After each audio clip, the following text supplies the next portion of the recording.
Hello friends, ఎలా ఉన్నారు? Welcome to స్వదేశీ ఫుడ్స్. ఈ రోజు మనం పూల్ మకానాతో చాట్ ఎలా తయారు చేసుకోవాలో చూద్దాం. ఈ పూల్ మకానా వల్ల మన ఆరోగ్యానికి చాలా మంచిది. ఇందులో మన శరీరానికి అవసరమయ్యే ఎన్నో పోషకాలుంటాయి. ఇందులో protein, fibre, magnesium, potassium, iron, calcium, phosphorus వంటి ఎన్నో పోషకాలున్నాయి. అదే విధంగా వయసు పెరిగే కొద్దీ కూడా చర్మం పైన ముడతలు రావడం తప్పనిసరి కదా. ఈ సమయంలో పౌష్టికాహారం తీసుకునేవారు ఆరోగ్యంగానే కాదండి, అందంగా కూడా ఉంటారు.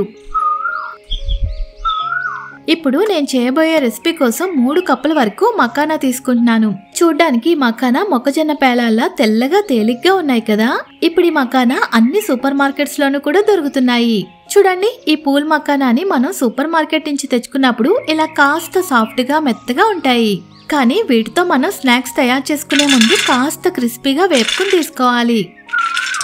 తర్వాత స్టవ్ ఆన్ చేసుకుని ఒక దలసరిగా ఉండే కడాయిని పెట్టుకోవాలి. కడాయి కొంచెం హీట్ అయిన తర్వాత అందులో 1 టీ స్పూన్ వరకు నెయ్యి వేసుకుని కొద్దిగా వేడి చేసుకోవాలి.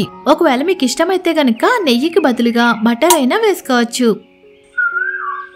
నెయ్యి పూర్తిగా కరిగిపోయిన తర్వాత ఇప్పుడు మనం ముందుగా తీసుకున్న ఈ 3 కప్పుల వరకు మకానా ఉన్నాయి కదా, అవన్నీ కూడా ఇప్పుడు ఇందులో వేసేసుకోవాలి. ఇప్పుడు చిన్న మంట మీదే ఇవి మాడిపోకుండా కాస్త కలర్ చేంజ్ అయ్యి కొద్దిగా క్రిస్పీగా అయ్యేంత వరకు కలుపుకుంటూ వేపుకోవాలి. ఇందులో మన శరీరానికి అవసరమయ్యే ఎన్నో పోషకాలుంటాయి. అలాగే చర్మ సమస్యలను దూరం చేయడంలో ఈ పూల్ మకానా ముఖ్య పాత్ర పోషిస్తుంది. ఈ పూల్ మకానా అయితే మన చర్మాన్ని బిగుతుగా మెరిసేలా చేస్తుంది. అప్పుడప్పుడు ఇలా పూల్ మకానాతో స్నాక్స్ చేసుకుని తినడం వల్ల ఆరోగ్యంతో పాటు అందం కూడా మీ సొంతం అవుతుంది. ఇందాక మనం ఈ పూల్ మకానాని నొక్కి చూస్తే కాస్త మెత్తగా ఉన్నాయి కదా. ఇలా వేపుకున్న తర్వాత చూడండి, ఇప్పుడు వీటిని వేళ్లతో కాస్త చిదిపినట్లయితే ఇవి ఇలా క్రంచీగా విరిగిపోతాయి. ఇలా మకానా క్రిస్పీగా అయ్యేంత వరకు వేపడానికి నాకు సుమారుగా 5 నిమిషాల వరకు టైం పట్టింది. ఇప్పుడు వీటిని ఒక ప్లేట్లోకి తీసుకుని పక్కన పెట్టుకోవాలి.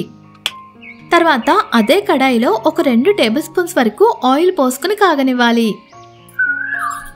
ఆయిల్ కాగిన తర్వాత ఇప్పుడు ఇందులో ఒక గుప్పెడి వరకు పల్లీలు వేసుకుని ఇవి కాస్త దోరగా అయ్యేంత వరకు చిన్న మంట మీదే కలుపుకుంటూ వేపుకోవాలి. చూడండి, ఇలా దోరగా వేగిన తర్వాత ఇప్పుడు వీటిని ఒక బౌల్లోకి తీసుకుని పక్కన పెట్టుకోవాలి. తర్వాత ఇందులోనే 1 టీ స్పూన్ వరకు కారం, మీ రుచికి తగినంత ఉప్పు, అలాగే 1/2 టీ స్పూన్ వరకు చాట్ మసాలా పొడి, ఇంకా 1/2 టీ స్పూన్ వరకు దోరగా వేయించి పౌడర్ చేసుకున్న జీలకర్ర పొడి కూడా వేసుకోవాలి. ఇప్పుడు ఈ మసాలాలన్నీ కూడా ఈ ఆయిల్లో కలిసిపోయేలాగా ఒకసారి బాగా కలుపుకుని తర్వాత ఇందులోనే మనం ముందుగా వేయించి పక్కన పెట్టుకున్న మకానాని కూడా ఇందులో వేసేసుకోవాలి. ఇప్పుడు ఈ మసాలాలన్నీ కూడా ఈ మకానాకి పట్టేలాగా 1 నిమిషం పాటు లో ఫ్లేమ్లోనే కలుపుకుంటూ వేపుకోవాలి. చూడండి, 1 నిమిషం తర్వాత స్టవ్ ఆఫ్ చేసేసుకుని వీటన్నింటినీ కూడా ఒక పెద్ద బౌల్లోకి వేసుకుని పక్కన పెట్టుకోవాలి. ఇప్పుడు ఇందులోనే మనం ముందుగా వేయించి పక్కన పెట్టుకున్న పల్లీలు ఉన్నాయి కదా, అవన్నీ కూడా ఇప్పుడు ఇందులో వేసేసుకోవాలి. తర్వాత 1/2 కప్పు వరకు సన్నగా తరిగిన ఉల్లిపాయ ముక్కలు, ఇంకా 1/2 కప్పు వరకు సన్నగా తరిగిన టమాటా ముక్కలు, అలాగే ఒక పచ్చిమిర్చిని కూడా ఇలా సన్నగా తరిగి వేసుకోవాలి. తర్వాత సన్నగా తరిగిన కొత్తిమీర కూడా కొద్దిగా వేసుకోవాలి. చివరగా ఒక చిన్న నిమ్మకాయను తీసుకుని సగానికి కోసి అందులో ఉండే నిమ్మరసం మొత్తం పిండుకోవాలి. ఇప్పుడు వీటన్నింటినీ కూడా ఒకసారి బాగా కలుపుకున్నామంటే మనకి చాట్ తయారైపోతుంది.